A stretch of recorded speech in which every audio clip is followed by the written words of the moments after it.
Hey, what's up guys, it's Jayco. And Bobby Webb. And welcome to something new we're going to be doing. It's called the TOSSTHATSALAD Podcast, TTS Podcast for short. And this topic, we are going to be doing our favourite games 2014, what we thought was good. Yeah. Now, really in my opinion, and you'll probably agree with me as well on this, Jake. I felt that this year just gone, 2014, wasn't really one of the best years for gaming, in my opinion. I felt there was a lot of games that had a lot of hype, and mostly they kind of let us all down, you know? Like, a lot of them big budget games, the AAA titles, they kind of let me down, which was a shame. Yeah. But a lot of people did say that this year was a letdown for games, because, like you said, a lot of them were really stupidly overhyped, and then they were just they weren't they weren't bad games, but because the hype was so much that people were just expecting it to be like the best game ever when Watch Dogs. Assassin's Creed Unity, because it's broken as shit. But anyway, we're not talking about. We're going to try and look past games. that, and we're going to try and look at the games and speak about the games that we both enjoyed in this past year. Yeah. So, would you like to start things off, Jake? Would you? Have you got some games that you really enjoyed that you would like to share? Also, to mention, this is going to be games what we've played personally. Yes. So, yeah. So obviously, I haven't played all games. So. I haven't played Dragon Age Inquisition. I've heard that's like a freaking amazing game, but I haven't played it, so I wouldn't know. But yeah, games of 2014, what I've really enjoyed. I'm gonna try and start from January and then kind of work forward, if I can remember that far in. So I guess the first game will come out in January was The Walking Dead Season 2. Yeah, well, with that, obviously, it started in 2013, but kind of gradually came out in 2014 as well, didn't it? So it still kind of counts. Yeah. So, yeah, Walking Dead Season 2. It was good, wasn't it? Yeah, it was good. I did prefer the first one, though. But yeah, Season 2 was really good. Obviously, there's probably going to be spoilers in this, so if you don't want to know anything, please don't, but there's a part in the middle where Clementine has a dream about Lee, and that bit... don't get me started on that. You're talking to Lee, and you just think everything is all fine, and you're just like, no, it's not. It's just... Oh my god, I got so emotional with that bit, especially the way he was calling her Sweet Pea and stuff, and I was just like, Lee, come back! I miss you! Yeah. That part. Oh. I must admit, for some reason, there was a stupid part there was a stupid part of me that I was just thinking, oh, maybe it was all a dream and Lee's back to life. I must admit that is what I thought as well, to be honest. But I must agree with you. The Walking Dead Season 2 overall was really good, and for me, it was a game that did stand out just because there wasn't many other games I enjoyed that much in 2014.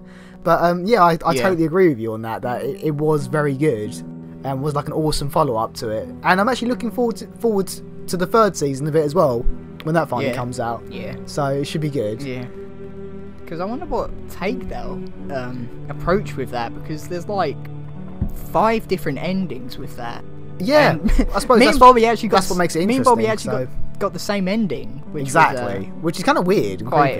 Because when we played it, only 19% got mine and Bobby's ending, which we still both got crazy. It. Yeah. I know. But yeah, what other games did you enjoy though, Jakinson? So did anything come out in February? What I played? Probably not. Probably not. I'm just thinking. No, probably not. Into March, I think it come out March, was South Park: The Stick of Truth. Did it come out March? Or did I it think come so. out May? No, March. It wasn't May. Anyway, South Park: The Stick of Truth. That, because with all the delay on it, and all the that got held back for like shit. Years, didn't it? Yeah, it really did. Everything just went down with that game. Like, the company went bankrupt. Some other company went to take over, but then couldn't finish it, so then they handed it to Obsidian. So then they handed it to Obsidian, which was the actual company who actually finished it. The developers of actually Fallout New Vegas. So people were actually like, oh my god, hopefully Obsidian can pull something off with this game which has gone into development hell. And they did. They totally fucking nailed it, which was awesome, because South Park games have a really bad reputation because they have... Nearly all of them have been bad. I mean, the South Park game for the N64 and PS1, that was absolute dog shit. That was bad, yeah. But when South you think Park about Rally, it, there wasn't many South Park games out, is there? There isn't many, considering. There was South Park Love Shack, Chef's Love Shack. Yeah, I have heard of that game, yeah. What the fuck was that? I have no idea. Can you even call that game a game? I've never played it. Yeah, I played it. I don't even think you can even call it a game. That was complete crap. And then South Park Rally. There was South Park Rally, which was actually an alright game. Don't get me wrong, that was alright. With games like that, it was kind of like a clone of like Mario Kart 64, which like a lot of things did in like the late 1990s, that sort of thing. But I suppose with that, it's kind of hard to get it wrong. Yeah. But so that was actually an alright game. And then on the 360 and arcade, they released South Park Tower Defense. Yeah, I forgot about that. Which was actually alright. That was good, yeah. And then South Park: The Stick of Truth, which came out this year. And it surprised everyone how good it was, because everyone was just thinking it's been through so much shit that there's no way this game is going to be any good. It's going to be a rush job, it's going to be a money grabber because it has South Park slapped on it. But Obsidian totally nailed it. They totally took their time with it, what they needed, and they pulled it off. They did a great job on it. It really was... Sorry. Bless you. Thank you. It really was the South Park game people wanted. And, yeah. It was great. I really did enjoy South Park. Stick of Truth. Yeah, that's cool. I can't think of any, so... Oh, fucking hell, what am I doing? Dark Souls 2? Duh! That came out roughly the same time as South Park. Funny that you mentioned that. Yeah, I think it did, yeah. It did. It literally came out the same weekend. Or the same week. Dark Souls 2, I absolutely loved. I'm a huge Dark Souls fan. And Dark Souls, they nailed that again. Another game I haven't played, unfortunately, because as well as South Park, I haven't played either of them, sadly. So it was a game where people thought, oh my god, are they gonna make this easier because people complain too much that Dark Souls wasn't exactly the most friendly game? But they didn't. They're just like, it's Dark Souls. If you don't play it, you don't play it. You know. Make the people who want to play it and have a challenge. But would you say that you enjoyed it as much as the first one? Like, is it better than the original Dark Souls? Is it? I would say yes, in some regards, because the controls, they were a lot smoother. Dark Souls 1 had a lot of frame rate issues, and a lot of clunky controls at some points. Dark Souls 2, there were some frame rate issues here and there, but they fixed the clunky controls. Like, they changed the control scheme so it was a lot more easier to get to buttons, what were important. Yeah. Which did help a lot. So, yeah. Okay. And I really liked the area Dark Souls 2 was based in and all, so... That's cool. Xbox One arcade game. What's actually free on gold this month, D4. That you would say that was one of your most enjoyable experiences of this year or this past year? No, would you? No, it's just another game I like. D4. Yeah, but you're saying like your favourite games the past year. Not every game. It's not. D4. Yeah, I am saying my favourite games. What I like this year. D4 was a surprisingly weird Japanese experience. The funny thing is, probably most people don't know what this game is. They don't. Yeah, but the thing is, everyone, because it's a Japanese title and it is on the weird side, you're supposed to not to take the game seriously at all. A lot of people look down on it, because it is just one of those kind of games where you just look at it and you're just like, what the fuck is that? But playing it, it's a Kinect game and all, should I put in. Which is basically a lot of people not off. even seen now, because like the Kinect, everyone hates the Kinect, which I can see why.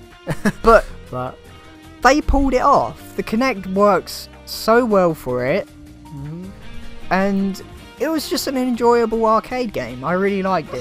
Yeah, that's cool. It was fun.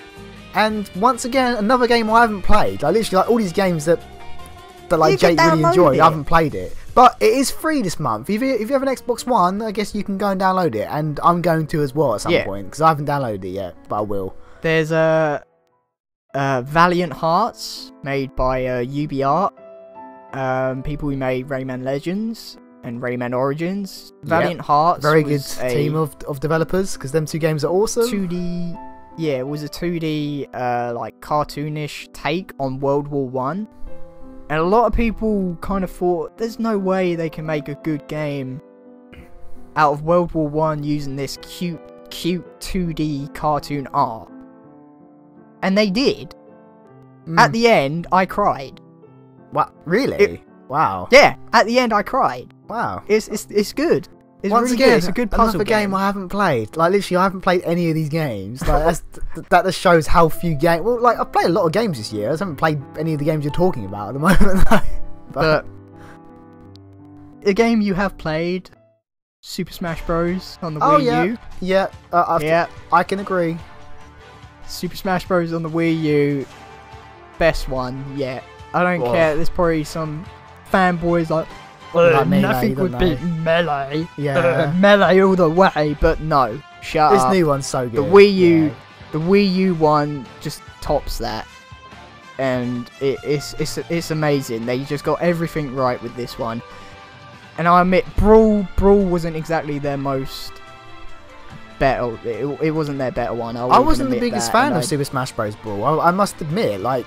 I played it and it was fun. It was very this compared to Brawl. It's just on like another level. It's so good and it's so easy to pick up and play and fun. They just got it right. They made it like Melee was, but 10 times better. Yeah, I can agree. So good, so good. So there's so much content with it and all. Yeah, it's like definitely worth it. If you have a Wii U and you don't own Super Smash Bros for it. Like, what are you doing? Just go get it. Go and buy it. Like, are you mad? Literally, you'll have literally months and months of fun on it. Yeah, like, I must agree. I'm still playing it every day, and it's been out for like a month now. And Jake's played it every and Jake's day played it over 500 hours already, probably. Probably. He probably has. Like, you think I'm joking? He has. What do you think of Far Cry 4? You've been playing that recently. Have you enjoyed that? Yeah, Far Cry 4, that's really good. Yeah. That's really good. Looks basically Far Cry 3. Yeah. No, it is. Well, basically it is. I won't lie. Yeah, it is, but there's nothing wrong with that. Once again, a game I haven't played. Far Cry 3 was good in every single way, so why try and change it? Yeah, so that is true. I must agree with that. Like Far Cry 3, it was a good game, and like Far Cry 4 is a game I would like to pick up at some point, maybe. Yeah, so that's a good game. But yeah, now I guess I can move on to the games I enjoyed. Unless you had anything else you wanted to add to that, or did you? I think that's it. Okay. A big game I played this year, which I didn't really expect originally, was Mario Kart 8 on my Wii U. Like, that game is awesome. Yeah. It's so good, and like I never got around to buying that for some reason. I don't know why you haven't. It's so good, and like you can play online, and like I know you could on the Wii version, but that was a shit. It was and overly complicated. like the graphics look beautiful. It runs at 180p, 60 frames a second, which even stuff like Xbox One don't do that for some reason half the time now. And like, it's just fun. It's just fun and good and easy to jump into. Yeah. And like, I really enjoyed that. I really, really did. So like, if you have a Wii U and you don't own that as well, go and buy it, because I don't see why you wouldn't. You know, it's just awesome. But another thing that Jake briefly mentioned as well, which is a game that I played quite a bit of, and it was quite a big part of this year, was The Evil Within. Now, both me and Jake are pretty big fans of horror games, and we both kind of come to the conclusion recently, over the past few years, there hasn't been many good horror games that have come out that are actually that great. Yeah. Well, you know, there's been a couple, but not many great ones, especially on consoles. But with The Evil Within, that it generally was a good horror game.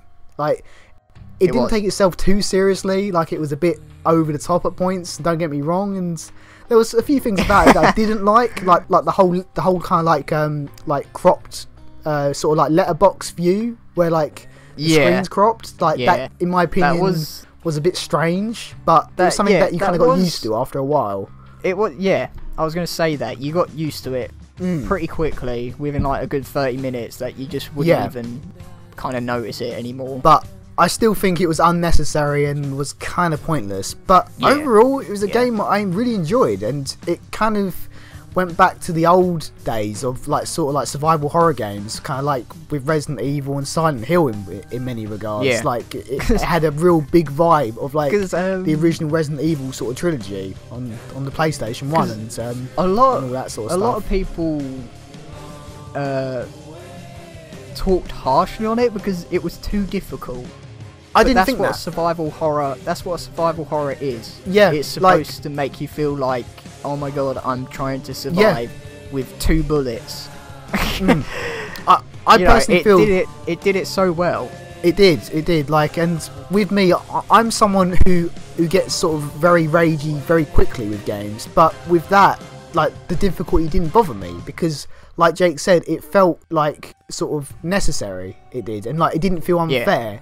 Well, most of the time. Like, so sometimes there was some bullshit, like in any games, but still, like most of the time, it didn't feel unfair. And like it just added it added more enjoyment to the whole game.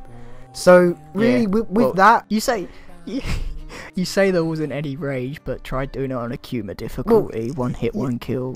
Yeah, I know, but I didn't do that. But yeah, whatever. Well, actually, I died 825 times, and it took me 26 hours to complete that on the Kuma difficulty. Screw that. Screw that. But overall, if you're a fan of like survival horror games, and if you haven't picked it up, I would totally recommend it, because probably now it's probably really cheap because it's probably gone down in price, and it's a good game. It is a good game. But other than that, I'm just trying to quickly think. Obviously, Super Smash Bros, which Jake already went over. That's amazing. I'm gonna end it off, and I'm hoping I haven't forgotten anything. I probably have, but I'm gonna end it off with a game that I was really, really, really hyped for. And even Jake was saying to me, Bobby, don't get too hyped because it might be like a bit of a letdown. And I still really enjoyed it. Like, it might not have been as good as I was expecting it to be, but I really enjoyed it. Was Sunset Overdrive. I did. Oh yeah! I'm gonna really forget enjoyed that. Sunset Overdrive. Yeah, I'm kind of glad you forgot it, because now I can talk about it. Now, like, I loved everything about Sunset Overdrive. Like the whole story of it. Like, it was just such a cool and different idea. Plus the fact that it's based on like an energy drink, which that's good in my books, because I fucking love energy drinks. You know, I do. Everyone knows that. And like, it was funny. Like, it looked good. The gameplay was fun. Like, my only gripe with it was a bit short, and I haven't played it much since I completed like the main story. But it was just an all-round good, fun game, and that's what video games, in my opinion, have sort of lost recently. They try and take themselves too seriously, but this game doesn't take itself seriously at all. It don't. That's the main point Insomniac Games wanted to put out there, that it's a video game. It knows it's a video game. Yeah, and it does just went ape shit it just went apeshit crazy with everything. Yeah, and it was just so much fun. In my opinion, as like coming from me, it's probably the best Xbox One exclusive. I know it's a big thing to say, but like it probably is, in my opinion. Like at the moment, so far, I think it is. I think it's better than the Master Chief Collection. I'm not gonna lie, because like I do. Like it's just fun. And plus, also, it's made by Insomniac, who made Spyro, like the original Spyro, so you can't get wrong with that. So, yeah. But, yeah, I think that's everything. I'm hoping I haven't forgotten anything. Yeah. I don't think I have. Yeah. But, same. Like we were saying, like, overall, this year's kind of been a bit of a disappointment overall. But, yeah, like, we still had some games that we both enjoyed, which is the main thing. Yeah. We both forgot a game we both played in 2014, so I'm deciding to just put it in myself because it is a game I do not want to look over. It is Middle-earth: Shadow of Mordor. This game was absolutely fantastic in every way. It was just so good. The whole Nemesis system just made the game feel so alive. I've never experienced anything like it in any game whatsoever. The Nemesis system was so good. It made me play that game for freaking hours on end. Just playing the Nemesis system, not even doing the other stuff. I was just concentrating on trying to take out like a warlord or something. Seriously, this game is amazing and I really didn't want to look over this. So this is why this is in here now. So I suppose you guys can kind of give your opinions on any games that we might have missed that you enjoyed or anything, or maybe some games that we just didn't say, or if you like some of the games maybe some games that we liked as well. We have played, but we just totally forgot. Yeah, because I bet we have. There was a lot of games I probably did play, which I know I have played more games this year, but I just can't think of them. Yeah, well, that's not really a good thing because you probably forgot them because they're crap, most of them. So. Well, no, I almost forgot Dark Souls 2. I forgot Sunset Overdrive. Yeah. But for the time being, you can let us know what you guys think in the comment section below, if any of you actually got this far in. Hopefully you did. And you can kind of give your opinion on what you think of these podcasts. Like, do you want us to do more of them? Like, if you do, that's great. If you don't, that's fair enough. You can let us know. So, yeah. Yes, we'll be doing more topics, hopefully. I don't know, topics about most disappointing games, maybe? Games we're looking forward to in 2015. Yeah, that's what I'd like to do. I don't know. Even, I don't know, a chat on Minecraft about something. I don't know. Anything at all. So, yeah, that would be it for the TTS Podcast episode 1. If there will be another episode, I don't know. Who knows? Maybe not. But, yeah. That is it. So, like both of you have enjoyed, subscribe to Toast Salad, and we'll see you in whatever we do next. So, see you later, guys. Bye.